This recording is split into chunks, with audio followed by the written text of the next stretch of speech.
ಅಜ್ಜಿ ಹೇಳಿದ ಕಥೆಗಳು ಯೂಟ್ಯೂಬ್ ಚಾನಲ್ಗೆ ನಿಮ್ಮೆಲ್ರಿಗೂ ಸ್ವಾಗತ. ನಾನು ನಿಮ್ಮ ವಿನಯ್ ಸೂರ್ಯ. ರಾತ್ರಿ 9 ಗಂಟೆ ಆಗಿತ್ತು. ಮಂಗಳೂರಿಂದ ಆಗೊಂಬೆಗೆ ಹೋಗೋ ಕೊನೆಯ ಬಸ್ಸದಾಗಿತ್ತು. ಬಸ್ಸು ನಿಧಾನವಾಗಿ ಹೊರಟಿತ್ತು. ಹೊರಡುವ ಮೊದಲು ಡ್ರೈವರ್ ಎಲ್ರಿಗೂ ಹೀಗೆ ಹೇಳ್ತಾ ಇದ್ದ, ಇವತ್ತು ಮಳೆ ಜಾಸ್ತಿ ಇದೆ, ಘಾಟ್ ರಸ್ತೆಯಲ್ಲಿ ಜಾಗ್ರತೆಯಿಂದ ಹೋಗಬೇಕು ಅಂತ. ಅದನ್ನು ಕೇಳಿದಾಗ ಬಸ್ನಲ್ಲಿದ್ದವರು ಸ್ವಲ್ಪ ಅಸಹಜವಾಗಿ ಪರಸ್ಪರ ಮುಖ ನೋಡ್ಕೊಳ್ತಾರೆ. ಬಸ್ನಲ್ಲಿ ಒಟ್ಟು 6 ಜನ ಮಾತ್ರ ಇದ್ದರು. ಒಬ್ಬ ವೃದ್ಧರು, ಒಬ್ಬ ತಾಯಿ ಮತ್ತು ಅವಳ ಚಿಕ್ಕ ಮಗ, ಇಬ್ಬರು ಕಾಲೇಜ್ ಹುಡುಗರು. ಅರ್ಜುನ್ ಮತ್ತು ಹಿಂಬದಿ ಸೀಟ್ನಲ್ಲಿ ಹಸಿರು ಸೀರೆಯಲ್ಲಿದ್ದ ಒಬ್ಬ ಯುವತಿ. ಅವಳ ಮುಖ ಮೊಸುಕಾಗಿ ಕಾಣಿಸ್ತಾ ಇತ್ತು.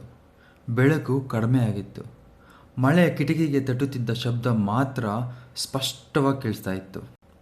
ಸ್ವಲ್ಪ ಸಮಯದ ನಂತರ ಬಸ್ ಆಗೊಂಬೆ ಘಾಟ್ಗೆ ಪ್ರವೇಶ ಮಾಡುತ್ತೆ. ಮಂಜು ತುಂಬಿಕೊಂಡಿರುತ್ತೆ. ಮೊಬೈಲ್ ನೆಟ್ವರ್ಕ್ ಸಂಪೂರ್ಣವಾಗಿ ಹೋಗಿರುತ್ತೆ. ಬಸ್ ಒಳಗಡೆ ಗಾಢ ಮೌನ ಇತ್ತು. ಸುಮಾರು 30 ನಿಮಿಷಗಳ ನಂತರ ಕಂಡಕ್ಟರ್ ಸೋಮೇಶ್ವರ ತಿರುಗಿ ಬರ್ತಿದೆ ಅಂತ ಹೇಳ್ತಾರೆ. ಅದೇ ಕ್ಷಣದಲ್ಲಿ ಹಿಂಬದಿ ಸೀಟ್ನಲ್ಲಿ ಕುಳಿತಿದ್ದ ಹಸಿರು ಸೀರೆಯ ಯುವತಿ ನಿಧಾನವಾಗಿ ಎದ್ದೇಳ್ತಾಳೆ. ಅವಳು ಯಾರನ್ನೂ ನೋಡಲ್ಲ. ಶಾಂತವಾಗಿ ಮುಂದೆ ನಡೆಯಲು ಆರಂಭಿಸ್ತಾಳೆ.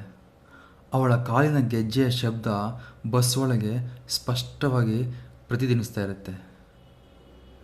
ಆ ಶಬ್ದ ಕೇಳಿದ ಕ್ಷಣದಿಂದಲೇ ಬಸ್ ಒಳಗಿನ ವಾತಾವರಣ ಬದಲಾಗುತ್ತೆ.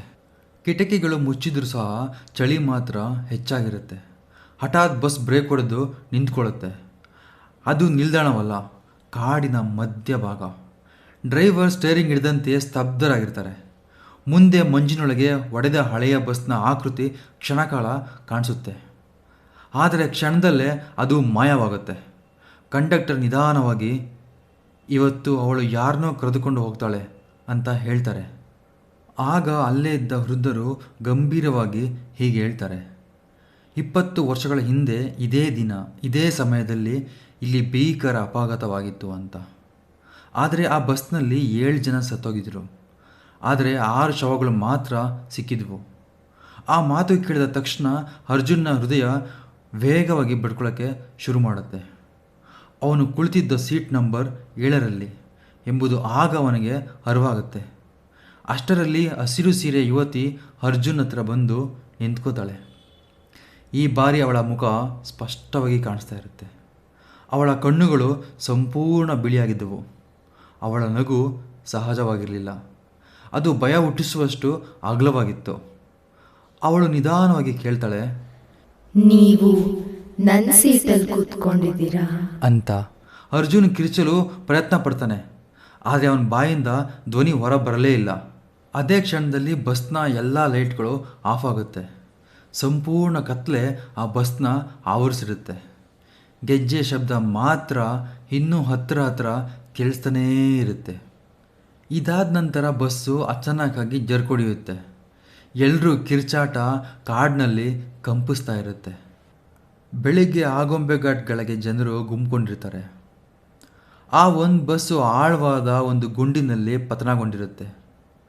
ಪೊಲೀಸ್ ವರದಿ ಪ್ರಕಾರ 6 ಶವಗಳು ಮಾತ್ರ ಪತ್ತೆಯಾಗಿರುತ್ತೆ. ಆದರೆ ಒಂದು ಸೀಟ್ ಮಾತ್ರ ಖಾಲಿಯಾಗಿರುತ್ತೆ, ಸೀಟ್ ನಂಬರ್ 7. ಕೆಲವು ದಿನಗಳ ನಂತರ ಅರ್ಜುನ್ ಮನೆಯ ಬಾಗಿಲಿಗೆ ತಟ್ಟುವ ಶಬ್ದ ಕೇಳಿಸ್ತಾ ಇರುತ್ತೆ. ಅವನು ಬಾಗಿಲು ತೆರೆಯುವಾಗ ಹೊರಗೆ ಹೋಗುವಾಗ ಯಾರೂ ಇರಲ್ಲ. ಆದರೆ ನೆಲದ ಮೇಲೆ ಒದ್ದೆಯಾದ ಕಾಲಿನ ಗುರುತುಗಳು ಮಾತ್ರ ಒಳಗೆ ಬರ್ತಾ ಇರೋದು ಅವನ ಗಮನಕ್ಕೆ ಬರ್ತಾ ಇರುತ್ತೆ. ಮನೆಯೊಳಗೆ ನಿಧಾನವಾಗಿ ಗೆಜ್ಜೆ ಶಬ್ದ ಮತ್ತೆ ಕೇಳಿಸ್ತಾ ಇರುತ್ತೆ. ಕನ್ನಡಿಯ ಮುಂದೆ ನಿಂತು ತನ್ನ ಪ್ರತಿಬಿಂಬವನ್ನು ನೋಡಿದಾಗ ಅರ್ಜುನ್ನ ಹೃದಯ ನಿಂತಂತಾಗಿರುತ್ತೆ. ಅವನ ಹಿಂಬದಿಯಲ್ಲಿ ಹಸಿರು ಸೀರೆಯ ಯುವತಿ ನಿಂತಿರ್ತಾಳೆ.